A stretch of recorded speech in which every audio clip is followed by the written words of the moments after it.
안녕하세요. 레버리지랜드에 오신 것을 환영합니다.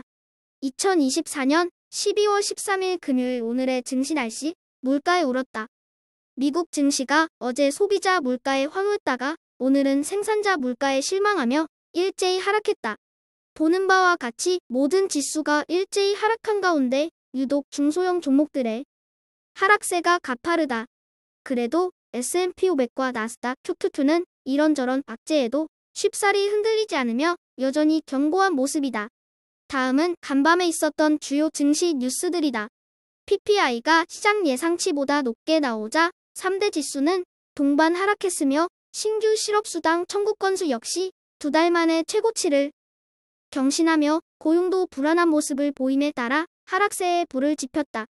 하지만 장마감 후 실적을 발표한 브로드컴이 서프라이즈 실적과 가이던스 호재의 시간에 거래에서 10% 넘게 급등 중이어서 오늘 밤 분위기 반전을 기대해봐도 좋을 듯하다.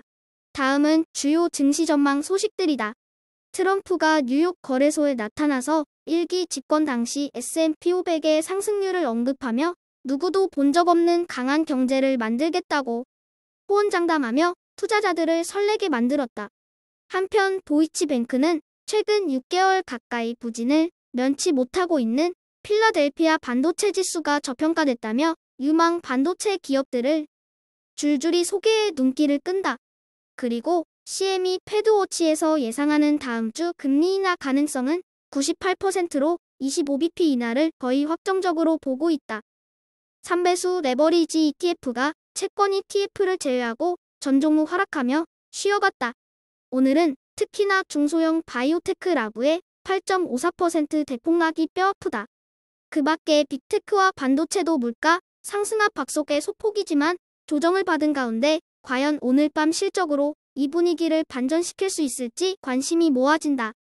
2배수 레버리지 ETF 역시 중국 테크주를 제외하고 전 종목 하락이다.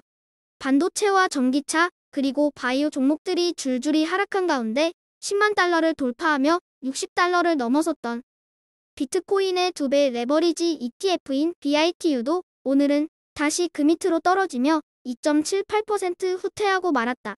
곡버스 ETF가 PPI의 깜짝 재상승 소식에 반색하며 모처럼 환하게 웃었다. 하지만 그 내용을 자세히 뜯어보면 마냥 좋기만 한 것은 아니다. 계란값이 폭등함에 따라 일시적으로 상승했다는 의견이 지배적인 가운데 서비스 물가는 오히려 안정을 찾아가고 있어서 이번 달 말에 발표되는 PCE 개인 소비 지출 물가는 도리어 시장 예상치를 하회할 가능성이 제기되고 있다.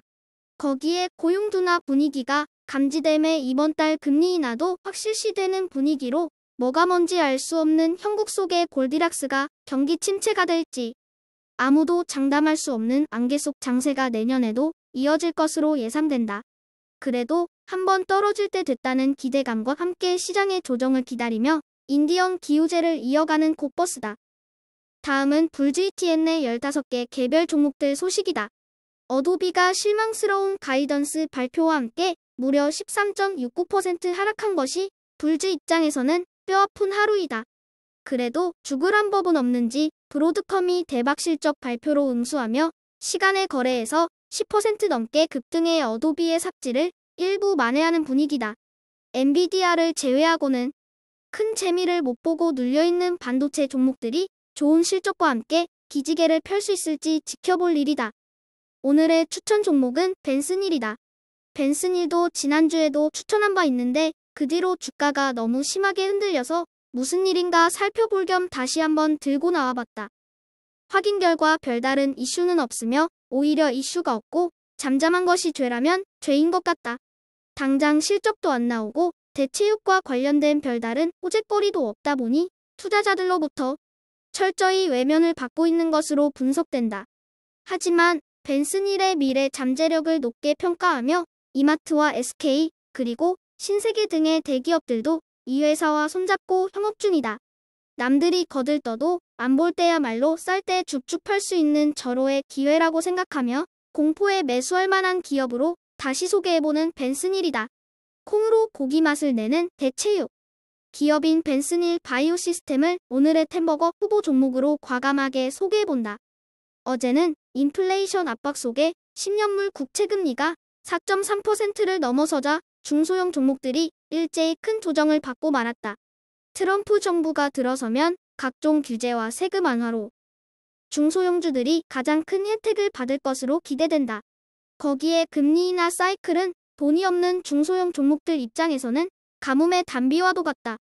하지만 한치 앞을 내다볼 수 없는 불확실한 미래 속에 큰 위기가 도사리고 있는 것은 분명하며 그 안에 어마어마한 기회가 숨겨져 있는 것 또한 사실이다.